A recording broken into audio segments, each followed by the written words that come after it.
Hello, here's how to export your brushes from Krita. Open up Krita, obviously, and then go to Settings, Manage Resources, and then find the Create a Bundle button. Then fill out some of the fields better, skip the icon one. Select brush presets so that it'll give you the list of your brushes. To add brushes, just click on whatever brush you want to import and click this arrow button.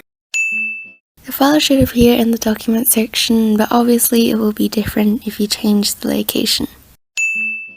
Lastly, do you want these lovely brushes? Yep, I bet you do. Because Krita's Touch brush looks like the Marie biscuits, and this square brush, what do you even call that, a square brush? Yeah, no, this is a square brush.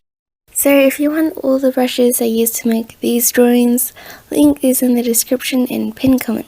Thank you for watching. If you enjoyed this video, subscribe and watch this video next. Bye bye!